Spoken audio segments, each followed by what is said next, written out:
Hey guys, welcome back to another edition of Max and Nicky 1000th Time Reactions. Oh, the way you said it, Max and Nicky. It's, Max and Nicky. I didn't say Max and Nicky. Well, the way you said it was kind of funny. Well. Anyway, on today's episode, we're going to be reacting to Cyndi Lauper's Time After Time.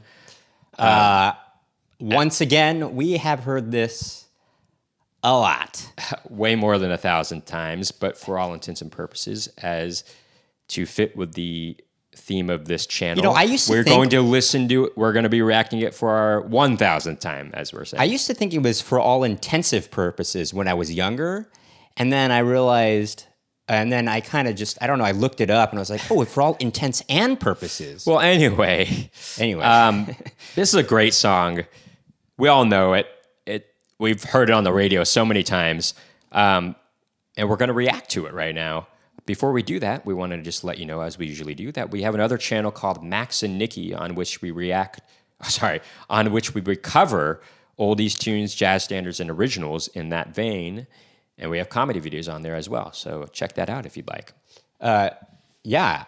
Cover meaning we perform on there. Sure. Yeah. Exactly. Not cover like cover it as like a subject matter. Sure. Anyway, let's get into it with Cyndi Lauper's Time After Time.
Second-hand unwind. If you're lost, you can look and you will find me.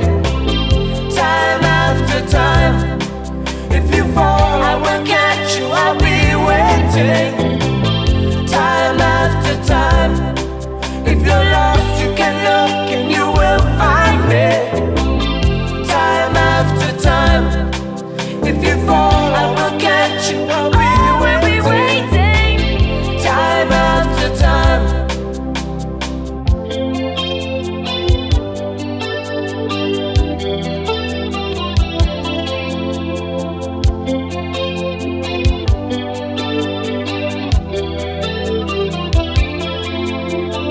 After my picture fades and darkness has turned to gray, watching through windows, you're wondering if I'm okay. Secrets stolen from deep inside. The drum beats out of time. If you're lost, you can look and you will find me. Time after time. If you fall, I will catch you. I'll be waiting. Time after time.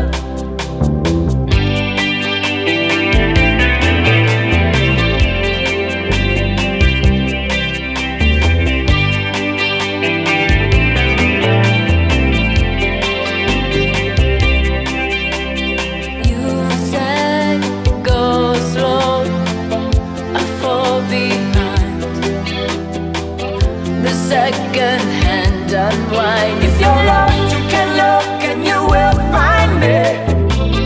Time after time.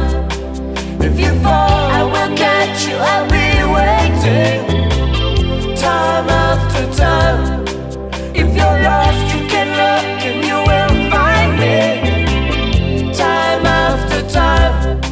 If you fall, I will catch you. I'll be waiting. Time after time.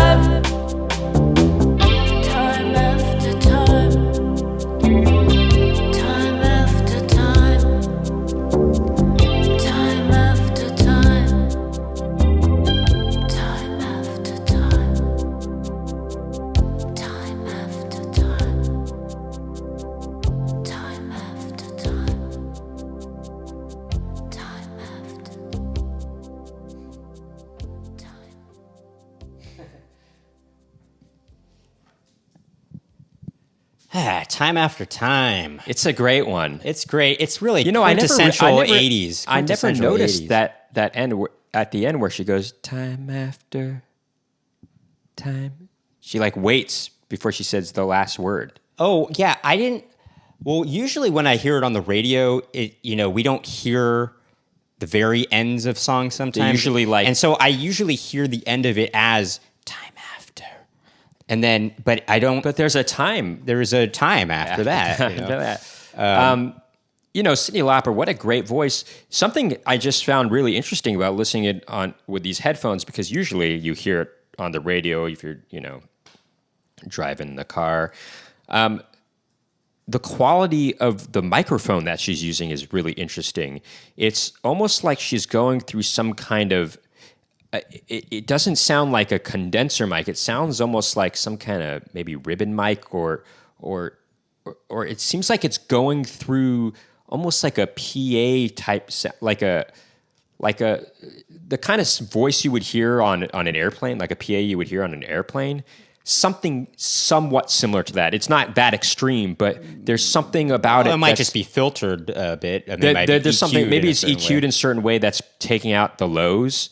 But it's really interesting, and nonetheless. I was going to say this is co-penned by Cyndi Lauper as well. Just so you know. I mean, Cyndi Lauper wrote a lot of her tunes. Well, this album was a big hit for her. It's called "She's So Unusual," right? And it's got obviously "Girls Just Want to Have Fun" on it, but it also has some other hits like "When You Were Mine," which is written by Prince, which is a really great. He wrote that song? He did write that song. He wrote a lot for people. Well, no, actually. he didn't write it for her. No, but I know. But what I mean is, he wrote. He also write for other recorded people it as and well. she covered it, but. I mean, he wrote for Madonna, and I prefer her cover of it to Prince's version. Actually, there's also sure. I mean, he wrote "Manic Monday." He wrote "Feel for You" by Shaka Khan, and the Shaka Khan version is better than his version. Right. That was not written for her, I believe. But anyway, "When You Were Mine" is on this "All Through the Night," which is really love that song. I mean, but by the way, what part of what makes this so 80s is that chorus effect on that guitar. I mean, that is just so quintessential 80s right there, and I love it. I love the chorus on a guitar. Sure. I mean. A chorus effect, Yeah, the chorus effect where it sounds like a jangly kind of. It kind of sounds like two guitars playing at once. It's basically. I think the idea was it was trying to artificially produce the sound of a 12-string guitar, where you have these kind of sympathetic strings that would resonate along with the strings that you were plucking, or you could pluck both of them at the same time. Well, it actually derives from this something like that. I think. The technology for it, there was a point during the Beatles' or maybe you just pluck them both. There was a point during the Beatles' career where John Lennon got tired of double tracking his voice. When you say double tracking, meaning you're overdubbing, you're recording your vocals again on top. This is actually a different thing. No, actually. Hold on, I'm going to explain. And he was like, "Isn't there just a way where I only have to record my voice once, but you can create an effect where it sounds like I'm singing twice at the same time?" And the engineer was like, "Well, let me see what I can do." And he sort of invented a preliminary kind of maybe crude version of what was known as a flanger. And that kind of created a doubling effect. But from the flanger, I believe they created a chorus kind of. Well, they're a little bit different. The technology evolved. I think they're a little bit different. I think a flanger kind of creates a little bit more of a. I mean, while it creates a doubling effect, I think, maybe I'm wrong about this, but I think there might be kind of a whooshing kind of effect there that goes along with it too, because of kind of the crests and the ebbs and flows of the waves kind of slightly, being off sync with one another, and it kind of creates this, interesting effect. But anyway, we're going off on tangents as we usually do on this show. I think that's what. Maybe that's another effect I'm thinking of. But this song is chorus really effect good. Though is really you can also, if you want, on chorus. Okay, all yeah, right. we won't talk enough about that. chorus. If you want to know more about chorus effect you can look and it up. flangers, go look that up yourself. But the song is just, it's kind of a more somber sounding song, but it makes me feel good, and Well, it's kind of this. No, it's not it's somber. Not, look, it's not somber. the lyrics are kind of, they're kind of reminiscent of "You've Got a Friend." You've got a lyrics, friend, it's another one that if I you're heard lost, I will find you. I'll be waiting. Right, but I what's will be another waiting one? I time was after listening time. to another thing that was similar to "You've Got a Friend" recently. I can't remember right now, but it had a similar kind of, sensibility. Well, hey, bridge over troubled water. That's the one. Yeah.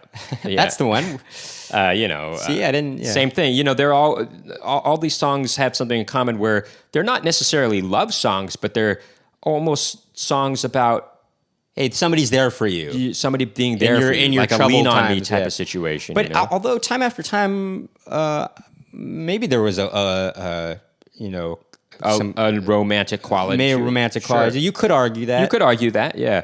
Yeah. Anyway, it's a great tune. It's very infectious melody, and I actually like how the bass enters on the chorus. I love that. I was going to really interesting that there's no bass in the. Sometimes you hear things throughout a song and you mentally take a note, like I want to talk about that afterward. Right. And sometimes there's so many good things going on that you forget to mention things. But where is the bass on this? And I was like, is there a kind of a very low volume bass going on? Then I realized, oh no, it's coming in on the chorus actually. And it's a great place to put it. I mean, and it's a great bass line too. It's great. It's very intentional and the quality of the melodic bass, the sound of the timbre of the bass is really cool. It's, that it's kind of timbre- like a thicker type of bass. It sounds like. Well, it sounds like there might be a fretless bass being used, maybe.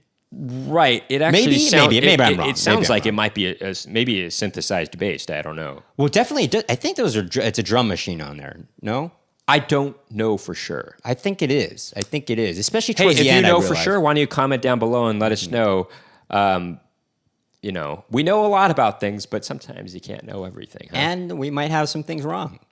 But correct us, please. Anyway, this is a great song. Cyndi Lauper, there was at the time, from what I understand, there was sort of like a battle or a make-believe battle between Madonna and Cyndi Lauper, and a lot of people thought that Cyndi Lauper's career would win out, that she would have more longevity.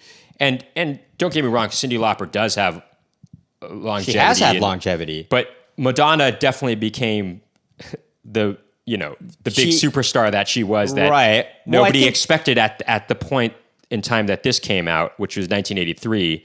No, I mean, but I think Madonna became a real big thing. I think in 1984, I think she became even bigger.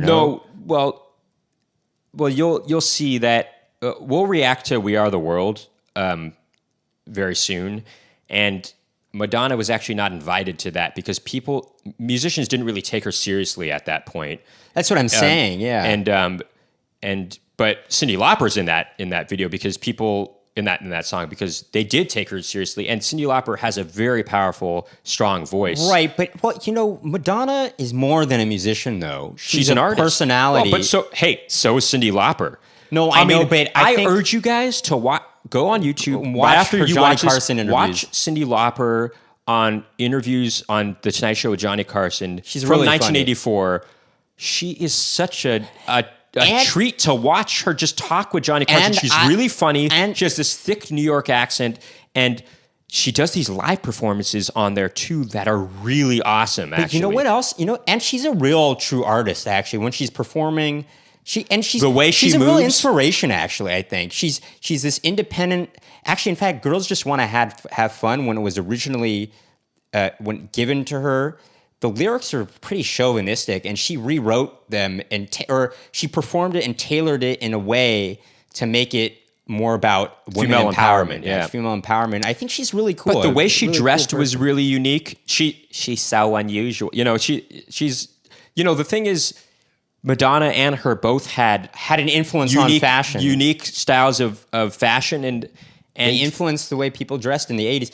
But and there was this kind of sort of it was almost like the Michael Jackson Prince sort of rivalry. Sure, but I will say though, I mean, I think Madonna just sort of had this dominant personality that kind of propelled her into the far reaches of popularity that I think only so few attain. Sure. I mean, you I think know. the biggest pop stars to come out of the 80s were Michael Jackson and Madonna, you know. Sure, I mean, they were sure, the sure. huge entities, you know. Sure. They continued into the 90s, their popularity. Yeah, and Cyndi Lauper remained a popular figure, but I think just her song recording output, I think, was much less. Was in the not 90s. as much in the mainstream in the Right, 90s. and I think she also, took some time to be a mother. I think. from Sure. what Yeah, I understand, think, you know, not that Madonna's a mother too, though. but, you know, obviously Cyndi Lauper's career has stood the test of time. I mean, and she had a very- hit show on Broadway, Kinky Boots, you know, in the past decade. Sure.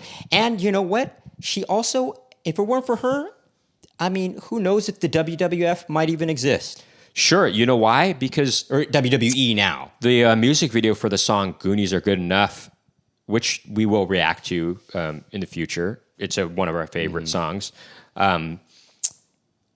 What about If you know It the includes music some for that, it has a lot of WWF wrestlers in it. Although, but that's not what. And the she just knew WWF them, eventually became but the WWE, right? But she kind of helped promote. I think she had something to do with the first WrestleMania, right? Something like that.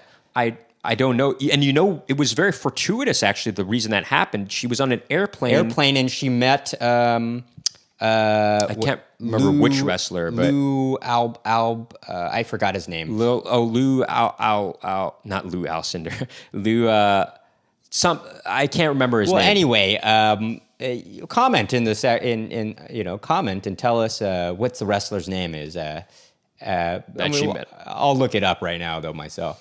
But in any event, Cyndi Lauper, what a great true artist. Very funny too. I mean, remember to check those interviews out on the Tonight Show with Johnny Carson. She's so charming and funny in them, and you just can tell Johnny Carson's completely charmed with her too. And she's so unusual in a good way. That'll do it for today's reaction. If you liked what you heard and saw, please hit that subscribe button and make sure to ding that post notification bell to find out about more Max and Nicky reaction videos. Keep tuning in.